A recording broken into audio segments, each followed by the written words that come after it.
हम कोई भी एग्ज़ाम देते हैं तो उसमें लूसेंट को एक सर्वज्ञानी टाइप की बुक मानते हैं कि इसमें सब कुछ है, इसके बिना आपका सिलेक्शन नहीं हो सकता है।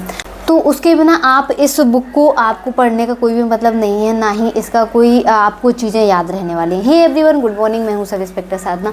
सो फाइनली आपकी वैकेंसी बहुत जल्दी डिक्लेयर होने वाली है सब इंस्पेक्टर के लिए, जो भी लोग तैयारी कर रहे हैं।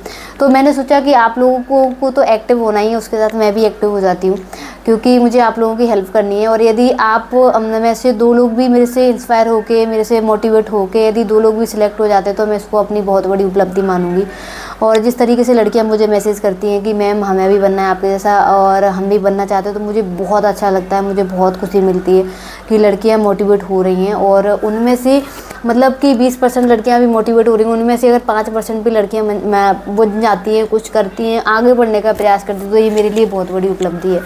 सो मैंने सोचा एक चीज़ पे मैं आपको गाइड कर दूँ। जब भी हम किसी भी एग्ज़ाम की तैयारी करते हैं, चाहे वो SSC हो या फिर MPPSC हो, MPSI हो, कांस्टेबल हो, हम किसी भी चीज़ एग्ज़ाम की तैयारी करते हैं उसमें हम ये लूसेंट को सबसे पहले उठाते हैं। और लोग बोलते भी हैं लूसेंट को पढ़ने के लिए, इवन जो MPPSC वाले स्टूडेंट होते हैं वो भी लूसेंट को बहुत पढ़ते हैं। तो यस, ये बिल्कुल सही है, आपको ये पढ़नी भी है, बहुत अच्छी बुक है। लेकिन यदि आपने इसको सही तरीके से नहीं पढ़ा तो इसमें से आपको कुछ भी याद नहीं रहेगा। जैसे कि आप लोग मुझे कमेंट करके बोलते हैं कि मैम हम लूसेंट पढ़ लेते हैं लेकिन उसमें से हमें कुछ भी याद नहीं रहता है। तो आपको इसमें से ऐसे याद नहीं रहेगा, चाहे आप इसको 10 बार पढ़ लीजिए, 25 बार पढ़ लीजिए, 100 बार भी पढ़ लीजिए, फिर भी आपको इसमें से चीज़ें याद नहीं रहेंगी। तो इसको लूसेंट का पढ़ने का फिर तरीका क्या है, आप इसको कैसे पढ़ेंगे? शुरुआत में जब भी हम तैयारी करते हैं, तो मैंने आपको कई बार बताया कि शुरुआत में जब आप तैयारी करते हैं तो सबसे पहले आपको लूसेंट नहीं उठानी है। सबसे पहले आप नोट्स ले लीजिए, मतलब किसी भी कोचिंग संस्थान के जो भी आपको अच्छे लगते हैं। मैंने हमेशा आकार का ही सजेस्ट किया है, क्योंकि मैंने आकार का ही पढ़ा है, काफ़ी टाइम हो गया मुझे उसको पढ़ते हुए। उसमें काफ़ी अच्छा जो उन्होंने डिस्क्राइब किया है वो बहुत ही अच्छा किया हुआ है, तो उसमें से आपको बहुत हेल्प मिलेगी। उनकी जो लैंग्वेज है वो भी काफ़ी हेल्पफुल होती है समझने के लिए कि ये क्या कहना चाह रहे हैं। कभी कभी क्या रहता है, जो भाषा होती है वो हम इतनी अच्छे से नहीं समझ पाते कि ये लोग क्या कहना चाह रहे हैं। उनकी जो भाषा है बहुत ही सरल, सिंपल है, तो आप उसमें से आसानी से समझ सकते हैं, तो आप उसको ले सकते हैं। तो सबसे पहले जब भी आप तैयारी करते हैं तो सबसे पहले आप नोट्स ही पढ़िए। जब तक आप नोट्स नहीं पढ़ेंगे आपको लूसेंट समझ में नहीं आएगी। तो जैसे कि आपने किसी भी चीज़ के नोट्स पढ़े, जैसे कि आपने हिस्ट्री के नोट्स पूरे पढ़ लिए, उसके बाद एक बार में नहीं, 1-2 बार की बात करें, क्योंकि एक बार तो आपको बिल्कुल सरसरी निगाहों से निकालना है उस नोट्स को। उसके बाद आप अच्छे से पढ़िए, धीरे से पढ़िए। फिर जब आपका वो कंप्लीट हो जाए, जैसे कि आपका हिस्ट्री पूरा कंप्लीट हो गया, तो फिर आप लूसेंट उठाइए और लूसेंट का जो हिस्ट्री वाला पोर्शन है वो आप लूसेंट में से पूरा पढ़ लीजिए, क्योंकि इसमें आपको थ्योरी नहीं मिलेगी, इसमें आपको सिर्फ फैक्ट मिलेंगे। तो फैक्ट हमें ऐसे याद नहीं रह सकते। एक पेज में कम से कम इसमें 500 फैक्ट होंगे, 250 फैक्ट होंगे, तो वो 250-500 फैक्ट हमें ऐसे ही याद नहीं रह सकते जब तक कि हमें उनके पीछे की कहानियाँ ना पता हो। तो कहानियाँ आपको कहाँ मिलेंगी? कहानियाँ आपको नोट्स में मिल जाएंगी। तो नोट्स में जब कहानियाँ पढ़ेंगी उसके बाद आप लूसेंट पढ़ेंगे, तो आपको इसमें से 25%, 15% ऐसी चीज़ें ही याद रह पाएंगी। फिर आपको कैसे याद होंगी सारी चीज़ें? तो एक बार में आपको याद नहीं होंगी।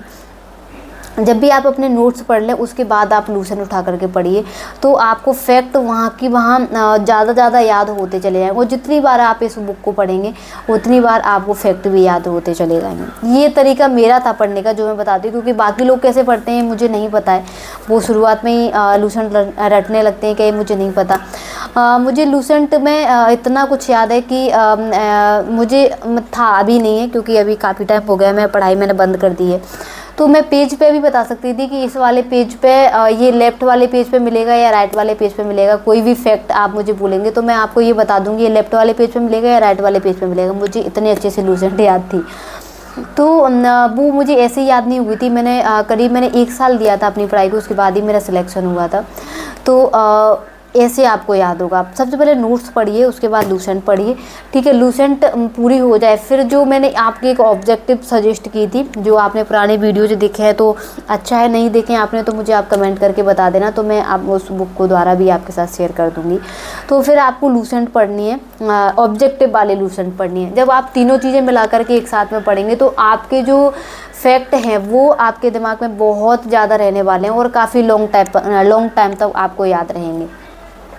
क्योंकि यहाँ आपने फैक्ट पढ़ ली, उसके बाद जैसे ही आप ऑब्जेक्टिव वाला पढ़ेंगे तो आपको एक आइडिया हो जाएगा कि इस टॉपिक में से या इस सब्जेक्ट में से ऐसे ऑब्जेक्टिव पूछे जाते हैं। तो वो आपके लिए बहुत फ़ायदा मतलब बहुत फ़ायदा देगा वो आपको आगे चल के। जो आपकी सीरीज़ अभी जो मैंने स्टार्ट कर रखी है वो सीरीज़ अब मैं लगातार उसको स्टार्ट करूँगी, लगातार उस पर वीडियोज़ आते रहेंगे, क्योंकि जैसा कि अभी सुनने में आया है कि बहुत जल्दी ही आपकी वैकेंसी आने वाली है और नवंबर से आपकी भर्ती प्रक्रिया शुरू होकर के जून तक लगभग चलेगी।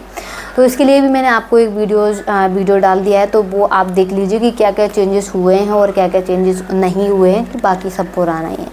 तो मैं भी आप लोगों के साथ जुड़ी रहूँगी और मैं आपके साथ शेयर करती रहूँगी। इसमें एक चीज़ और है, वैसे मैं सब्जेक्ट वाइज आपको सारी बता रही हूँ, अभी काफ़ी टाइम से मैंने नहीं बना पाया था वीडियो क्योंकि मैं खुद ही बिजी थी। तो इसमें मैंने सब्जेक्ट वाइज मैंने एक का डाला था सिर्फ पॉलिटी का, अब मैं इसको कंटिन्यू करते हुए अभी मैं इतिहास का भी डालूँगी, ठीक है। और बाकी जो भी सब्जेक्ट हैं, आपकी हिस्ट्री है, आपकी साइंस वाला पोर्शन भी है आपका, ये जितने भी सारे आपके सिलेबस हैं, सिलेबस में जो भी टॉपिक आपके दिए गए वो मैं सारे आपको बताऊंगी कि आपको कौन कौन सी चीज़ों पे ज़्यादा फोकस रखना है और कौन कौन सी चीज़ें आपको पढ़ लेनी है, कौन कौन सी चीज़ें यदि आपकी समझ में नहीं आ रही तो क्या आपको छोड़ देना है। ये सारी चीज़ें मैं आपके साथ शेयर करती रहूँगी। सो जुड़े रहिए मेरे साथ।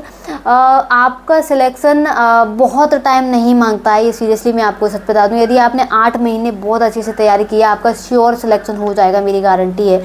और इसके साथ ही मैं अपनी जर्नी भी आपके साथ शेयर करूंगी बहुत जल्दी, तो उसमें आपको समझ में आएगा कि मैंने कौन सी गलतियां नहीं की थी।